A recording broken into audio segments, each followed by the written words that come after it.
네, 계속해서 정치권 소식 자세히 짚어보겠습니다. 고성국 박사, 이지수 법과경영문제연구소장, 김남국 변호사와 함께합니다. 어서 오세요. 어서 오십시오. 안녕하세요. 반갑습니다.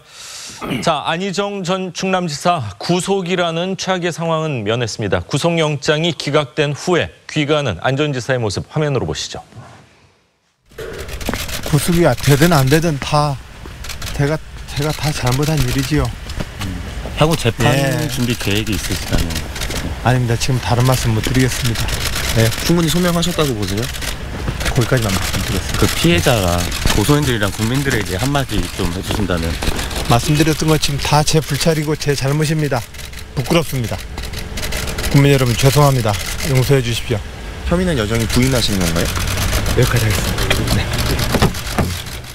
네, 안 전 지사의 구속영장 기각. 우리 사회에 줬던 이 충격파에 비해서는 구속영장은 피하게 된 것 같은데 어떻게 보십니까, 두 분? 글쎄요, 뭐 일반인들이 가지고 있는 어떤 정서하고 또 법적 기준이라고 하는 것은 가끔 때에 따라서는 이제 괴리가 있죠. 있기 마련입니다. 참고로 말씀드리자면은 사실 지금 안 전 지사가 받고 있는 혐의 자체가 위력에 의한 간음, 이제 형법에 규정되어 있는 건데요. 위력에 의한 간음죄로 인해 가지고 구속영장 청구 자체가 되는 것 자체가 이례적입니다. 왜냐하면은 많은 분들이 이제 그 완력에 의한 소위 성폭력하고 많이 이제 혼돈을 하시는데요. 위력에 의한 간음이라고 하는 것은 여러 피해자와 이제 그 피의자 간에 오고 간 심리적인 것들이 많이 있습니다. 예를 들어서 뭐 힘을 쓰거나 이런 게 아니기 때문에 어떤 이야기를 했는데 피해자는 어떤 식으로 해석을 했다. 그다음에 피의자는 어떤 의미로 말을 했다. 이런 부분들이 이제 주관적인 시점들이 많이 들어가야 되는 것들이고 그런 심리적인 요소들이 많이 작용을 해야 되기 때문에 사실 이것 자체가 구속을 할 만한 사안이 아닌 경우가 많이 있습니다. 근데 이번에는 이례적으로 이제 검찰이 영장을 청구했는데 많은 분들이 아마 영장이 기각될 거라고 예상을 했고 역시 예상된 대로 이제 법원에서는 기각을 했습니다. 네. 문제는 이제 안희정 전 지사가 이제 구속은 면했지만 앞으로 법원에서 어느 정도의 법적 다툼을 할 것이냐라고 말씀을 하시는데 제가 볼 때도 뭐 정치적으로나 도덕적인 심대한 타격을 입었다는 것만큼은 부인할 수가 없습니다만은 법적인 다툼은 충분히 여지가 있다라고 볼 수 있습니다. 네. 물론 많은 국민들이 가지고 있는 정서와는 반하게 많은 분들은 분노하고 있는 건 사실입니다만은 또 법정에서의 기준이라고 하는 것을 또 하나 있기 때문에 그 부분을 좀 참조해서 좀 보셨으면 하는 그런 바람. 그럼 뭐 여론의 부담 때문에 검찰이 구속영장을 청구했다 이렇게 보기에도 사실은 좀 과한 표현일 것 같기도 하고요. 네. 뭐 검찰 입장에서는 구속 사유가 있다고 봐서 그렇겠죠. 그러나 저는 뭐 법원이 판단을 법과 양심에 따라서 잘했다고 생각합니다. 네. 그런데 여기서 한 가지 좀 생각해 봐야 될 것이 있습니다. 지금 이 소장도 말씀하셨는데 국민 다수는 이게 구속이 필요한 좀 죄질이 나쁜 범죄다라고 봤던 것 같습니다. 이른바 국민 법감정이죠. 그렇죠. 네. 근데 제가 이 재판부의 판단이 잘 됐다고 하는 것은 국민 법감정에도 불구하고 법관은 국민 법감정 갖고 판단하면 안 되거든요. 그러니까 그건 여론에 따라서 여론 재판할 수도 있다는 뜻이니까 그 여론이나 국민 법감정과는 차원을 달리해서 법관 스스로 알고 있는 법의 원칙과 정의 그리고 양심에 따라서 판단하면 됩니다. 저는 이번 재판부가 그런 원칙을 잘 지켰다고 생각합니다. 그런 의미에서 잘된 판결이라고 말씀드리고요. 자, 그렇다면 지난 10개월 동안 우리 사회가 온통 사법 처리로 홍역을 앓고 있습니다. 맞습니다. 그리고 그 대부분은 국민 법감정을 앞세워서 무리한 영장 수사, 거듭 3번, 4번씩 영장 청구하고 그리고 판결 나오고 그리고 뭔가 기각되면은 뭐 청원이 막 바로 들어가고 신상이 털리고 판사들이 말이죠. 이런 지난 10개월간을 우리가 거쳐왔습니다. 네. 저는 이런 일들은 앞으로는 있어서는 안 된다고 이번 사건을 통해서 전 국민이 좀 경각심을 가지고 봤으면 좋겠습니다. 이를테면 전 정권 수사에 있어서는 국민 법감정 앞세워서 여론재판해도 괜찮고 영장 기각한 판사 신상 처리해도 괜찮고 그다음에 여권 인사인 안희정 지사에 대해서는 참 잘된 결정이다. 이렇게 할 겁니까? 저는 이런 측면에서 사법부의 용기 있는 앞으로의 이 판단도 중요하고 우리 국민들 특히 정치권이 그동안 이 사법부의 결정에 얼마나 감나라 배나라 해왔습니까? 잘 승복을 안 했었죠. 그러니까요. 예. 이런 것들이 차제에 좀 깔끔히 정리되고 한 단계 넘어가는 그런 계기가 됐으면 좋겠습니다. 예. 네. 그러면 법원은 어떤 사유를 들어서 기각을 판단한 겁니까? 네, 법원에서는 일단 증거인멸의 우려나 도주 우려가 없다라고 먼저 판단을 했습니다. 예. 사실은 이제 이런 어떤 성범죄, 중간간이라든지 위력에 의한 간음과 관련해서 여러 사건이 있었다라고 한다면 피의자의 직업이라든지 주거의 어떤 정확성, 구체적인 상황을 보고 사실 이런 부분을 판단할 수밖에 없는데요. 안희정 전 지사 같은 경우 지금 현재 거처 머물고 있는 곳 자체가 사실 뭐 컨테이너 지금 뭐 친구가 네. 뭐 친한 대학교 때 친구의 아는 뭐 경기도 집에서 머물고 있어서 예. 증거인멸의 우려나 도주의 우려가 있는 것 아니냐라는 이런 측면이 있었지만 네. 그런 부분에 있어서 법원은 그렇지 않다라고 판단을 한 것이고요. 또 특이할 점이 이 수사에 임하는 태도를 재판부가 영장 기각 사유로 삼았습니다. 예. 이 수사에 임하는 태도 같은 경우에는 사실상 이 안 전 지사가 먼저 적극적으로 검찰에 나가서 수사를 받겠다라고 하면서 자진 출석을 예. 했고 또 그다음에 또 추가적인 수사가 있을 때에도 적극적으로 나가서 수사를 했기 때문에 재판부 입장에 봤을 때는 이런 부분이 영장을 발부할 사유가 없다는 것으로 보이고요. 예. 또 특히나 이 지금 안 전 지사 같은 경우에는 위력에 의한 간음이 절대 아니었다라고 이야기를 하면서 사실상 무죄를 다투고 있기 때문에 이런 상황에서 만약 안 전 지사를 구속해서 수사를 하거나 구속해서 재판을 받는다라고 하면 피의자의 방어권 자체가 굉장히 침해될 우려가 있기 때문에 될 수 있고요. 예, 그렇기 때문에 법 원칙에 따라서 판단을 한 것으로 보이고요. 예. 다만 지금 영장에 기재된 청구 사유 자체가 범죄 혐의 사실 자체가 피해자 한 명과 관련된 부분입니다. 지금 추가적인 더 좋은 연구소의 피해자와 그렇죠. 또 다른 여러 피해자가 제3의 네. 피해자 그리고 예. 또 다른 피해자가 또 있다라고 지금 이야기하고 있기 때문에 예. 만약 검찰이 추가적인 수사를 더해서 다른 피해자 혐의들이 더 있다라고 한다고 하면 또 그 당시에 또 영장 법원의 판단은 또 달라질 수는 있다라고 보입니다. 네. 피해자들이 뭐 제3, 제4가 뭐 만약 나온다면 영장을 재청구할 가능성도 있다는 겁니까? 네, 있다고 보입니다. 아, 그렇군요. 네. 자, 안 전 지사는요, 이틀 전에는 이 법원에 불출석을 했습니다. 마음을 확 바꿨습니다. 안 전 지사 입장에서는 뭐 다퉈볼 만한 뭐 그런 게 있다, 뭐 이런 마음일까요? 아니면은 법원에서 다시 한번 나오려니까 재판에 성실하게 임한다는 그런 모습을 보여주기 위해서 그런 걸까요? 제가 보기에는 이번 사건이 이제 터지고 나서 안 지사의 개인적으로 이 사건을 어떻게 대응하는지에 대한 어떤 그 생각과 주변에 있는 참모들의 생각이 가끔씩 좀 틀린 경우가 있었던 것 같고 요번 것 다르겠죠. 예. 달랐던 것 같습니다. 요번에 그 영장 실질심사에 그러니까 심사에 가느냐 마느냐도 그런 부분이 좀 나타난 게 아닌가 생각을 합니다. 안 전 지사 같은 경우는 좀 전에 이제 화면에서 나왔습니다. 모든 것을 자기가 안고 가겠다. 정적인 책임 자체뿐만 아니라 법정에서도 치열한 다툼 자체를 조금 소극적으로 대하는 것 같은 인상을 받았고요. 다만 참모들, 특히 주변에 있는 변호사들을 중심으로 했었을 때 지금 받고 있는 혐의 자체가 충분히 다툴 만한 여지가 있고 끝까지 한번 최선을 다해서 법정에서 법리적인 다툼을 한다라면 무죄의 가능성도 있기 때문에 피의자로서 최고 적극적으로 모습을 보여야 된다라는 말을 계속했던 것 같고 아마 안 전 지사 같은 경우 이제 그 주변에 있는 변호사들의 어떤 조언을 들었던 게 아닌가라는 생각을 하고요. 또 한 가지만 말씀드리고 싶은 것은 아까도 말씀드렸습니다만은.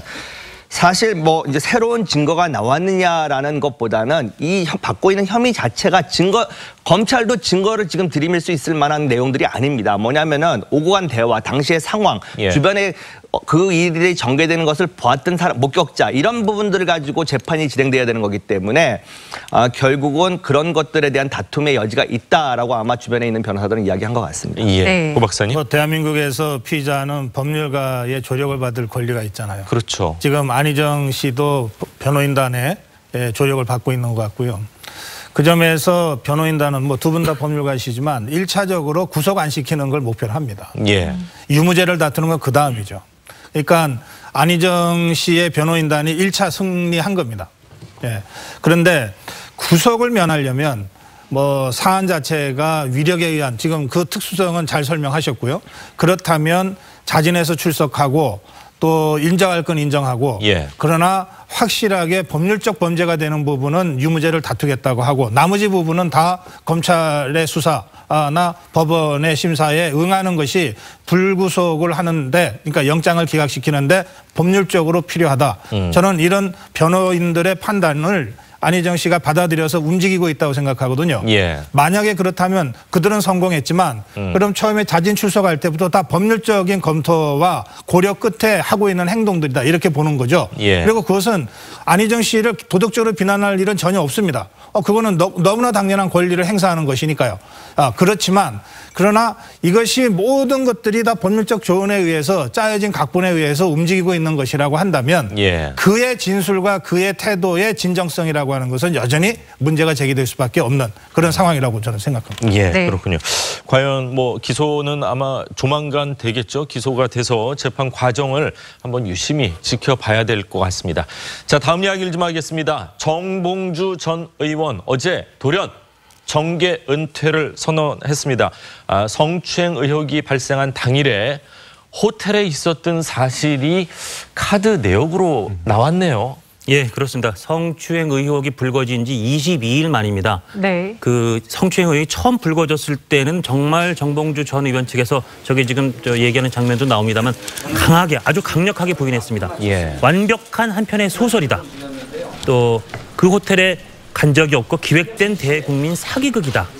이런 강한 표현으로 반박을 했고 이제 중간에는 그런 그 시간대에 그 성추행을 반박할 수 있는 사진 700여 장을 확보했다면서 그 사진까지 공개하고 그랬었는데 예. 그래서 중간에는 이 사실관계에 대해서 어느 정도 일정 부분 혼선 내지는 어느 쪽에 맞나는 데 있었는데 결론적으로는 시간은 조금 처음에 보도한 건 달라졌지만 지금은 이름이 바뀐 옛날 그 렉싱턴 호텔이라는 데에 네. 갔었고 예. 정봉주 전 의원이 갔었고 심지어 본인의 그 카드로 44,000원을 계산한 티타임 그게 1인당 22,000원씩의 티타임 비용이랍니다. 오후 그 시간대에. 예. 그걸 계산한 거가 나오면서 정봉주 의원이 스스로 서울시장 출마 접고 정계도 은퇴한다고 얘기했는데 네. 그동안 22일 동안 너무 강하게 그 사실이 아니라고 부인해왔던 네. 것 때문에 좀 혼란스럽기도 하고 조금 정봉주 의원에 대한 비판의 목소리가 높아지고 더구나 어쨌든 나는 그런 성추행한 기억은 없다. 예. 이렇게 그 주장은 계속 굽히지 않는 상황입니다. 네, 정 전 의원 계속해서 부인을 해왔었는데요. 지난 18일 서울시장 출마 회견을 하는 중에는 눈물을 흘리면서 결백을 주장했었습니다. 당시 회견 모습 보시겠습니다.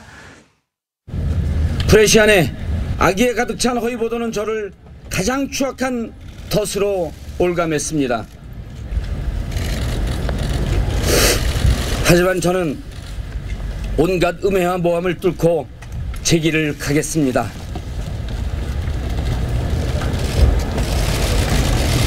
어떤 시련과 난관도 10년 만에 돌아온 저 정봉주를 막지 못합니다. 죽으러 가는 길인 줄 알지만 내빼지 않고 기꺼이 독배를 들었던 저 정봉주. 울지 마 정봉주. 힘내라 정봉주. 저 정봉주 단단해져서 돌아왔습니다. 네, 저렇게 눈물까지 흘려가면서 음해, 모함 이런 표현을 예. 썼었는데 사실 인정하고 사과했으면은 좀 더 사건이 일찍 종결될 수 있었었는데 너무 거짓 해명을 하는 바람에 일이 너무 커진 거 아닌가 이런 생각이 드는데요. 글쎄요, 현재 그 대한민국 정치인들에게 국민이 가장 원하는 것은 나쁜 행위 자체에도 문제가 되지만 그것을 덮으려고 하는 거짓말을 했었을 때 이제 정말로 정치적으로 치명적인 상처를 입는 경우가 근래에 들어와서 이제 많이 있었습니다. 이제 이번 경우도 그 행위 자체도 뭐 비판받을 여지는 충분히 있습니다만은 그것을 덮으려고 했던 그다음에 그것을 상대방을 상당히 심할 정도로 거짓말쟁이라고 몰았던 그 상황들에 대해서 국민들은 이제 아마 분노하고 있는 게 아닌가라는 생각이고요. 애초에 이 사건이 터졌을 때 많은 주변에 있었던 분들이 아니 이게 상당히 시간이 흐른 이야기지 않습니까? 2011년도에 이런 일이 있었느냐 없었느냐의 다툼이었는데 그렇다면 벌써 한 6, 7년 전의 이야기를 아무리 본인이라 하더라도 저렇게까지 확실하게 기억을 하고 있을까? 혹시라도 저 사람이 잘못 기억하고 있는 부분이 있을 수도 있을 텐데 왜 저렇게 강하게 대응을 하지라는 느낌은 있었던 건 사실입니다. 근데 지금 이제 어제 그 트위터를 통해서 이제 정계 은퇴까지도 시사를 했고 뭐 서울시장 이제 그 경선은 이제 스스로가 이제 접는다라고 표현을 했는데 저는 이제 그런 생각을 합니다. 과연 그 당시 초기의 대응 자체가 혼자 생각에 의해서 한 건지 아니면 주변에서 상의가 된 상태에서 그런 반응을 했는지가 좀 의심스럽고요.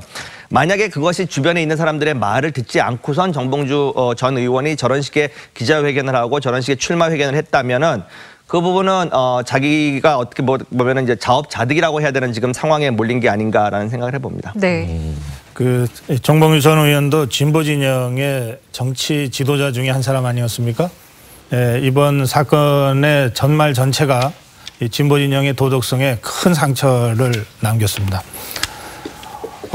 지금 그 카드 사용 내역을 본인이 확인하고 이제 고백한 형식을 갖췄지만 사실은 어제 그제 피해자였던 분이 정확하게 렉싱턴 호텔에 5시, 6시 사이라고 적시했습니다. 예. 그리고 나서 아마 확인한 결과 카드 내역이 발견됐을 겁니다. 이건 어차피 검찰 수사가 곧 시작될 사건이었고요.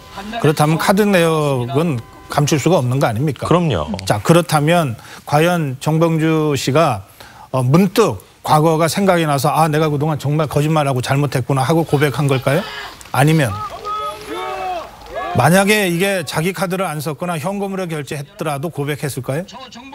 이 사람이 지난 20여일 동안 보여온 태도와 언행으로 미뤄보면 조금 전에 눈물을 흘리면서까지라고 말씀하셨잖아요. 예. 그렇다면 현금을 썼거나 누가 다른 사람 카드를 이용했다면 절대 시인하지 않았을 것 같습니다. 저는 개인적으로 그렇게 느낍니다. 그렇다면 이것이야말로 악어의 눈물 아닌가. 그리고 이것이 정봉주 씨 개인에 대해서 저는 비난할 생각이 전혀 없습니다. 예. 공인도 아닌 사람을 제가 비난해서 뭐 하겠습니까? 중요한 것은 이 사건으로 인해서 도덕성을 앞세워서 쭉 밀어붙이기를 해왔던 진보 진영 또 문재인 정부 유일하게 이 사람을 핀셋으로 딱 찍듯이 사면복권 시켜주지 않았습니까? 그렇죠. 이 문재인 정부가 이 부담을 앞으로 어떻게든 감당해야 되게 생겼습니다.